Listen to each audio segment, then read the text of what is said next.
Hello everyone, my name is Grainne Tyrrell. I'm a second-year PhD candidate in the School of Architecture and Product Design, and today I'm delighted to present on my research designed to enhance the user experience of catheter-based cardiovascular devices, a human factors approach.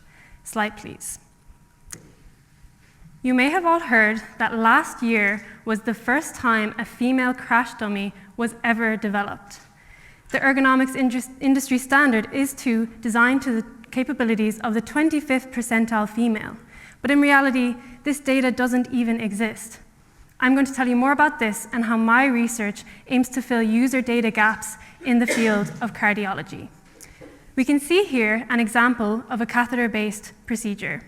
This aortic stent is crimped down into a catheter, tracked to your aorta, and implanted here by a cardiologist. They perform unique actions and grasps on the handle, which have a resulting reaction on the other end of the device to implant the valve. Right now, we don't understand a lot about that user-device interaction.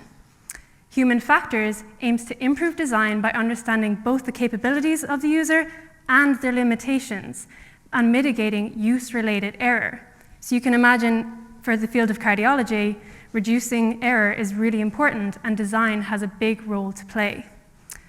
Here's an example of two different users of different demographics using the same device. You can imagine if their roles are swapped, her arm is at quite a compromised position just to perform the exact same action. So right now, how they're designed isn't suited to all users. I surveyed 57 engineers and 20 cardiologists, and they all agreed that the grasps and manipulations required to use a device have the highest impact on their user experience.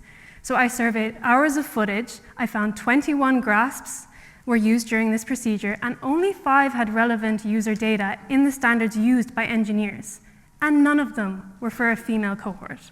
So you can see the issue with designing to the 25th percentile female. So what am I doing? I'm gathering key user data. I'm using 3D scanning to quickly get cardiologists' data because they don't have a lot of time, so I can get the data I need after the fact. I'm also gathering their force data. I worked with the University College of London to develop sensorized surgical gloves. These are surgical gloves which have nanosensors embedded in them.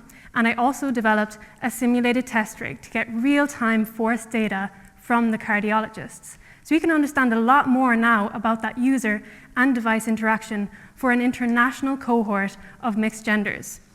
The data I've gathered is already being implemented by industry to design these devices. We're finding that forefingers are being prioritized by the cardiologists when they're using the device, probably to steer and orientate the device. We can leverage this to better design the devices going forward and use other data for similar applications.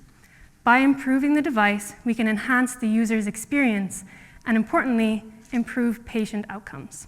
Thank you.